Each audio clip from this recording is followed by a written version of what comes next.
Question number 6, यह बहुत ही important question है, कॉम्पिटिटिव क्वेश्चन है ये। नहीं, कॉम्पिटिटिव का मतलब जब आप कंपटीशन का कोई परीक्षा दीजिएगा उसमें पूछता है, ठीक है। और ये बराबर पूछता है, नवोदय विद्यालय के परीक्षा में ये क्वेश्चन हमेशा पूछा जाता है।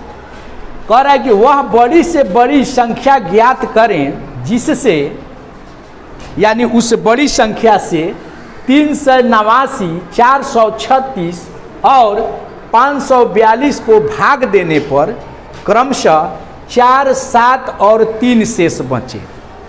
क्या कह रहा है कि वह बड़ी से बड़ी संख्या ज्ञात करें जिससे, यानी उस संख्या से 389 में, 436 में और 542 में भाग दिया जाए तो क्रमशः, यानी 389 में भाग दिया जाए तो 4 शेष बचे, 436 में उस संख्या से भाग दिया जाए तो 7 शेष बचे और 542 में भाग दिया जाए तो शेष 3 बचे।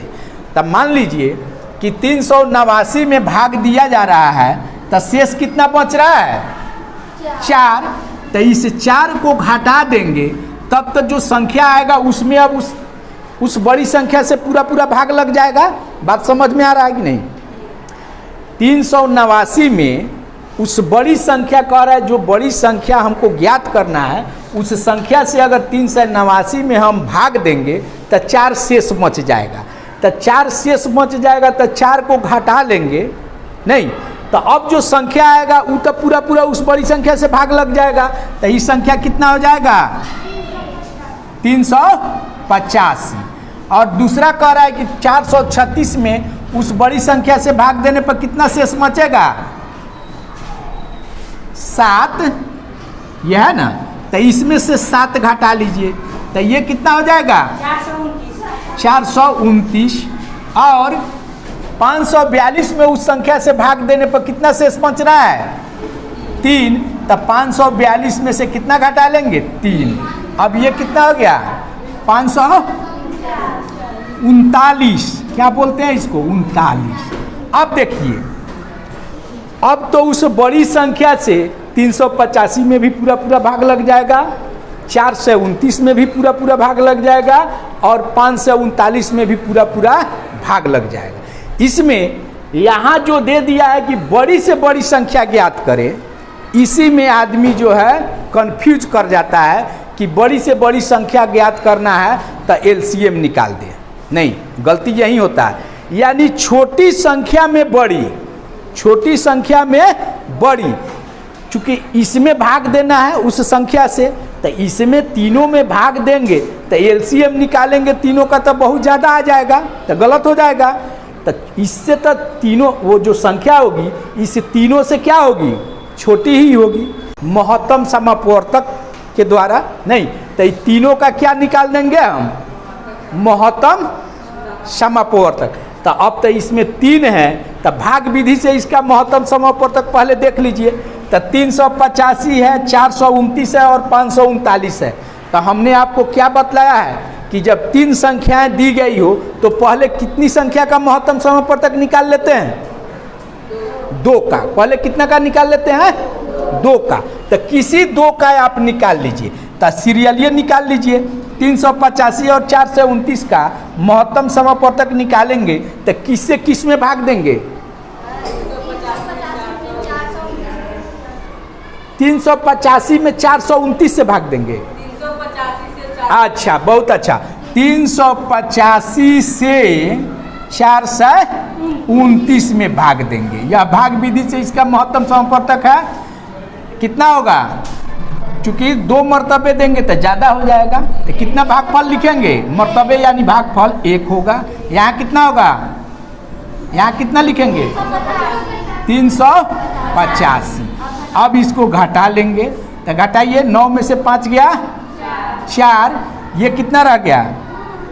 तो 1 दहाई लेंगे तो 12, 12 में से 8 गया 4 और ये 3 में से 3 गया कट गया। अब क्या करते हैं? अब 44 से 385 में अब देते हैं भाग। अब दीजिए तो ये 38 है और ये 44 है, भाग लगेगा नहीं, तब तीनों को मिला देंगे। नहीं तो कितना लिखेंगे? 7 7 चौका 28 के 8, 7 चौका 28 और 2 30, नहीं 8 8 8 ले जाइए, 8 चौका 32 के 8 मतलब जाएगा, भागफल 8 होगा, 8 चौका 32 के 2, हाथ में 3, अब 32 और 3 35 हो गया। अब इसको घटा लीजिए, कितना हो गया? 5 में से 2 गया 3, 8 में से 5 गया 3, हो गया। अब इस 33 से क्या करेंगे? 44 में भाग करते हैं। 44 में भाग कीजिए, 1 हो जाएगा भागफल, यहाँ कितना होगा? 33, घटा लीजिए कितना होगा? 11। 11 से किस में भाग देंगे? 33 में। अब 11 तिया 33, अब 33 घटा लेंगे, ठीक है। तक मौसक कितना हो गया? किसका किसका महत्तम समापवर्तक 11 हो गया? 385 और 429 का। अब क्या करते हैं, ये दोनों का जो महत्तम समापवर्तक हमको 11 आया है, अब 11 और किसका? 39 का। 11 और 539 का। तब किस तरह करेंगे, किस में भाग देंगे? 11 से 539 में भाग देंगे, ठीक है। 11 चौका 44, घटाइए इसको, कितना होगा? 13 में से 4 गया 9, ये कट गया, ठीक है। अब ऊपर से क्या आया? 9, 11 9 99, अब ये घटा लेंगे, यहाँ कट जाएगा। महत्तम समापवर्तक कितना आया? 11। कहने का मतलब है कि अब जो है 11 से 389 में यदि भाग दिया जाए तो शेष कितना बचेगा? 4। 11 से 436 में भाग दिया जाए तो शेष कितना बचेगा? 7। और 542 में 11 से भाग दिया जाए तो शेष कितना बचेगा? 3।